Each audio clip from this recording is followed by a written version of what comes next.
പാർവതി, തിരുവനന്തപുരം രാജ്യാന്തര വിമാനത്താവളത്തിൽ സമാനമായ തരത്തിൽ 3 എയർ ഇന്ത്യ ഫ്ലൈറ്റുകളാണ് റദ്ദാക്കിയതെന്ന ഔദ്യോഗികമായ വിവരമാണ് നമുക്ക് ലഭ്യമാകുന്നത്. ഇന്നലത്തേതിന് സമാനമായി രാവിലെ നിരവധി യാത്രക്കാർ ഇന്ന് മസ്കറ്റിലേക്ക് ദുബായിലേക്കുമൊക്കെ പോകേണ്ട നിരവധി യാത്രക്കാർ ഇവിടെ എത്തിയിരുന്നു.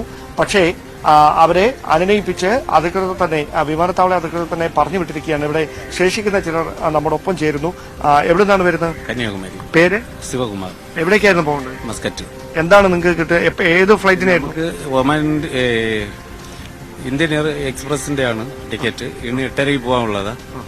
അത് ഇവിടെ വന്നിട്ടാണ് അറിയുന്നത് ക്യാൻസലിനുള്ളത്.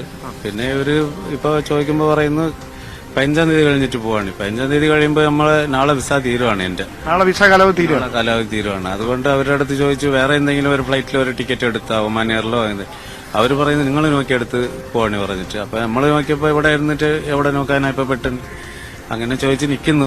റീഫണ്ട് ചെയ്യുമോ? എന്തെങ്കിലും പറഞ്ഞു? റീഫണ്ട് 7 ദിവസം കഴിഞ്ഞിട്ട് ചെയ്യാനാണ് പറയുന്നത്. 7 ദിവസം കഴിഞ്ഞിട്ട് റീഫണ്ട് കിട്ടും. പിന്നെ ഇപ്പൊ എത്ര ആവുന്നോ അതിന് ചെലവ് ചെയ്ത് പോകാൻ പറയുന്നു. നമുക്ക് ഇപ്പൊ ഇവിടെ എയർപോർട്ടിൽ ഇരുന്നിട്ട് ടിക്കറ്റ് എടുക്കാനുള്ള സംവിധാനം ഇല്ലല്ലോ നമ്മുടെ കയ്യിൽ. അപ്പൊ ഞാൻ ചോദിച്ചു നിങ്ങൾ തന്നെ ഒരു ടിക്കറ്റ് എടുത്താൽ പൈസ എത്രയാണ് നമ്മൾ അടയ്ക്കാണ്. അപ്പൊ അവര് പറയുന്നത് അതിനുള്ള ഓപ്ഷൻ അവരുടെ കയ്യിൽ ഇല്ലാണ് പറയുന്നത്. അപ്പൊ ഈ രാവിലെ ഒരു പ്രതിഷേധം ഉണ്ടായിരുന്നു ഇവിടെ? ഒരുപാട് ആൾക്കാരുണ്ട്. ഒരു ഫ്ലൈറ്റിൽ പോകാനുള്ള 180 ആൾ ഇവിടെ ഉണ്ടായിരുന്നു. അവരൊക്കെ 15-ാം തീയതി കഴിഞ്ഞിട്ട് എഴുതി കൊടുത്ത് വിട്ടിരിക്കുകയാണ്. അവർക്ക് സാവകാശമുള്ളവരാ. ഇപ്പൊ നമ്മൾ 3 ആളാണ്.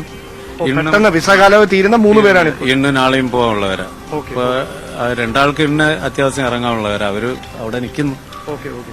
അപ്പോൾ പാർവതി, അത്തരത്തിലാണ് സാഹചര്യം. അതായത് ഇന്നും നാളെയുമായി വിസ കാലാവധി തീരുന്ന 3 യാത്രക്കാർ, അതിനു പുറമെ മറ്റ് 177 യാത്രക്കാർ, അങ്ങനെ 180 പേരായിരുന്നു രാവിലെ പുറപ്പെടേണ്ടിയിരുന്നത്. പക്ഷേ വിമാനം ക്യാൻസൽ ചെയ്തു, വിമാനം റദ്ദാക്കിയെന്ന വിവരം രാവിലെ മാത്രമാണ് അവർക്ക് അറിയാൻ കഴിഞ്ഞത്. അതുകൊണ്ട് തന്നെയാണ് ഇങ്ങനെയൊരു പ്രതിസന്ധി അവർക്ക് നേരിടേണ്ടി വരുന്നതും. എന്തായാലും തുടർ നീക്കങ്ങൾ എന്താകുമെന്നതാണ് ഇതിൽ ശ്രദ്ധേയം. 15-ാം തീയതി തിരികെ വീണ്ടും പോകുന്നതിന് വേണ്ടി ടിക്കറ്റ് റീഷെഡ്യൂൾ ചെയ്ത് നൽകാമെന്നാണ് അറിയിച്ചിരിക്കുന്നതെങ്കിലും ഇന്നും നാളെയുമായി വിസ കാലാവധി തീരുന്നവർക്ക് അത് വലിയ തരത്തിലുള്ള പ്രതിസന്ധിയായി മാറും. സ്വാഭാവികമായി ഇവിടെ നിന്ന് ഇനി ടിക്കറ്റ് എടുക്കുന്നുള്ള ഒരു ഓപ്ഷനും അവർക്ക് ബാക്കിയാകുന്നില്ല. അതുതന്നെയാണ് ഈ പ്രതിസന്ധിയുടെ ആക്കം വർദ്ധിപ്പിക്കുന്നത്. പക്ഷേ പ്രതിസന്ധി ഇങ്ങനെ രൂക്ഷമായി തുടരുമ്പോഴും എയർ ഇന്ത്യയുടെ മാനേജ്മെന്റ് ഒരു തരത്തിലുള്ള വിട്ടുവീഴ്ചയ്ക്കും തയ്യാറല്ല എന്ന ഒരു തീരുമാനം തന്നെയാണ് നമുക്ക് അറിയാൻ കഴിയുന്നത്. അങ്ങനെയാണെങ്കിൽ ഏതാനും ദിവസങ്ങൾ കൂടി ഈ പ്രതിസന്ധി ഇങ്ങനെ തന്നെ തുടരാനാണ് സാധ്യത.